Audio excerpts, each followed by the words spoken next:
Be happy to.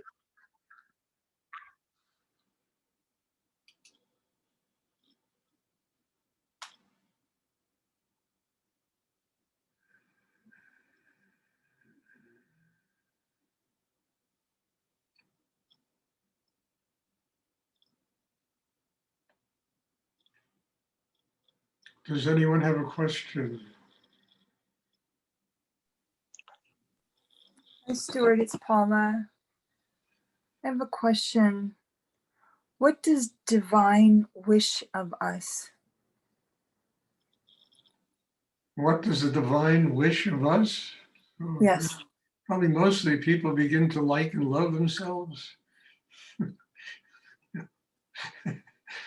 Very basic, because you can't be, a vehicle for divine energy unless you do that. You got to like and love yourself. And I don't mean egotistically and charismatically.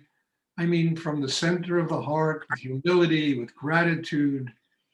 And, I can't think for the divine, I don't, God knows what they want from us, but I would think that for just humanity, to be a vehicle for spiritual energy to proliferate in the world, a vehicle for love, a vehicle for kindness, for gratitude, for compassion.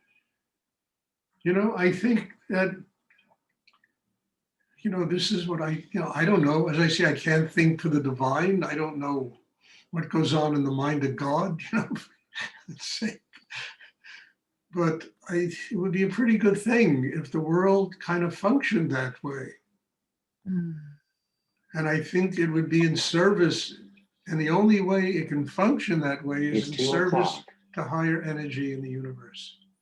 One has to feel that gratitude, one has to feel the love inside themselves, one has to feel that kind of depth, and when you feel that kind of depth, one becomes a servant, a child of God. I don't know why people are coming so late. I mean, they still don't know the time has changed.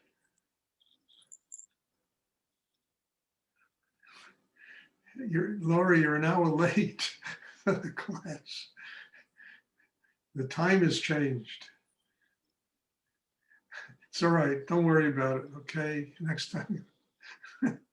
Does anyone else? I mean, is that clear? I hope that's clear. Stuart, that was beautiful. Thank We're you. here to be children of God. We're born that way. We're born innocent creatures. We come into the world full of love, full of, surrender, innocence, kind of naivete. And it all disappears somewhere in the, by the time we're 4 years old. It's almost like the Old Testament, I mean, it's creation of the world, the Garden of Eden, the loss of innocence, and then the rest of the book is building a system that's strong enough to find the Messiah. It's very interesting how all of this works. Because that, spiritual enlightenment and that resurrection of one's inner life, connecting it to God, to spirit. And forget about God and spirit. People might not believe in God. It doesn't matter. To be joyous, to be full of love, to be happy. I mean, everyone believes in that. If you don't believe in that, you're really in a lot of trouble. That the goal of all humanity is to become happy people. Happy people will serve higher energy in the universe. There's room in them for that energy to flow, whether or not they even believe in God, they will serve higher energy in the universe.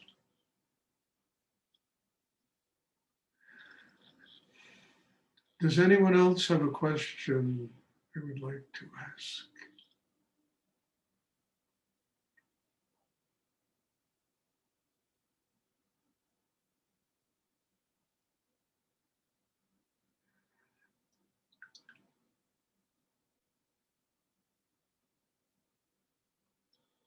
And the end product of this meditation is really to become that.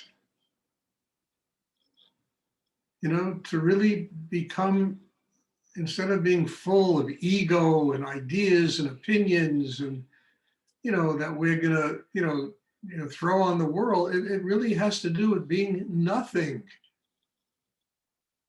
And being nothing is often a very scary proposition living in this world. But what it means is everything of a higher nature can flow through us and guide our life. So being nothing, being empty of ourselves, empty of ego and tension, and it allows the energy of a higher nature to guide our life. And then we get real knowledge, real wisdom. We begin to see what's real in life, what's an illusion, how to break through the Maya, the dream of the world. It not only serves higher energy, it serves each and every one of us to live on a much better level in our lives. And when difficult things come along, we can manage them because we're clear inside. We don't get all knotted up in our insecurity and tension and stuff like that.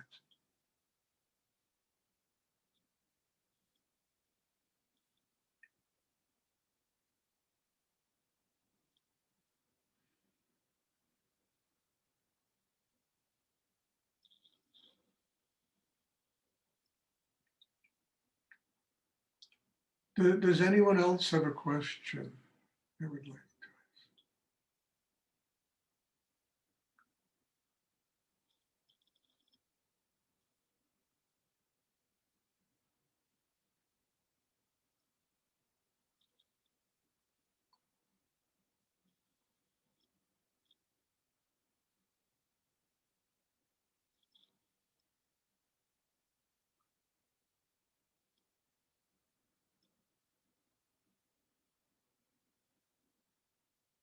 And life itself becomes an incredible journey, an adventure, always discovering new things about the world and oneself, and understanding that we are living, it's God's playground we're living in.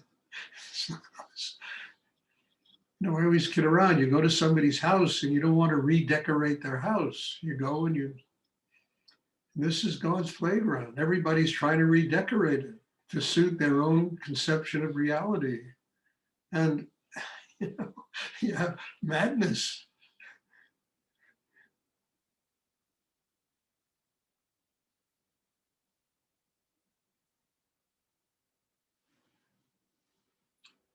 Does anyone else have a question they would like to ask?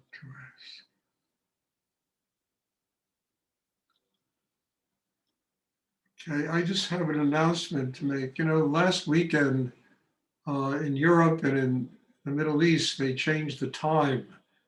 And so it was an hour earlier. And next Sunday, they're changing the time again, but here in the United States. So it should go back to the original hour. So please check on Google or somewhere, what the time will be next Sunday so that, you don't show up an hour earlier. It's good to see you, Laura, but you're an hour late.